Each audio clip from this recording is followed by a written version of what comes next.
It's the Riverine Plains North East CMA soil moisture project in the Rutherglen area, and we're on our property Glenmore. My name's Andrew Russell and I farm here with my wife and 2 children. Soil Moisture Pro project was an opportunity to basically capture some soil moisture information on farm, which hadn't been done in this region much before. So it was across 11 different properties, and it was measuring our soil moistures in increments, so in layers, all the way down to a metre. By doing that, we actually know how much water we've got in the bank, or how much stored moisture we've got to get through the season. So with that information then, presented regularly to farmers, we've been able to then talk about what that means in terms of planning nitrogen applications and how to manage our nutrients through the season. We were keen to know more about this moisture availability throughout the season, but also coupling that with, I suppose, nitrogen management. As a farmer, it's so important to understand your soils, because that's your investment into your crop. That's your bank from which you can draw your nutrients and your water to get your crop through the season. Some of the key learnings from the project have been probably just understanding our soil moisture and understanding our soils. Well, the value of having a soil pit is to actually see the environment that your plant's going to be dealing with. In this environment, we've got a really nice friable, so it's very nicely structured topsoil here. It's some really nice arrangement here that allows the roots to get down, allows the water to get down.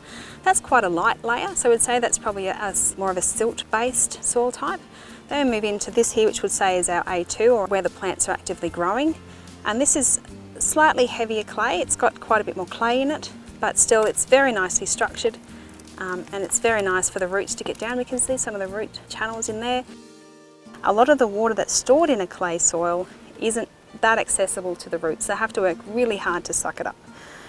But on the other hand, if we can get enough water into this layer, then that gives us a good security for the rest of the season. So we can see that some roots are growing down, right down to some of those lower layers. And I think local weather information is the next where-to for us. It's not only soil moisture, it's temperature, it's soil temperature, understanding rainfall events, understanding humidity, frost events, extreme heat events. So I think this is going to gradually just fall apart, but that's kind of your gold standard of what you're looking for, and a soupy mess is what farmers learn really well through talking to each other.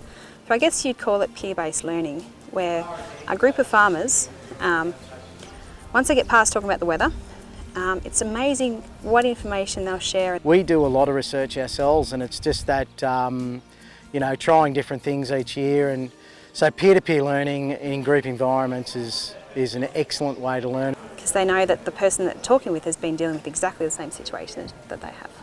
Soil health, I think, is a priority in that if we're going to continue to farm sustainably, we need to maintain the soil health. Looking at inputs, looking at improving our soil health, and looking at ultimately profitability, and I think sustainability are the 2 keys there. So soil health is massive.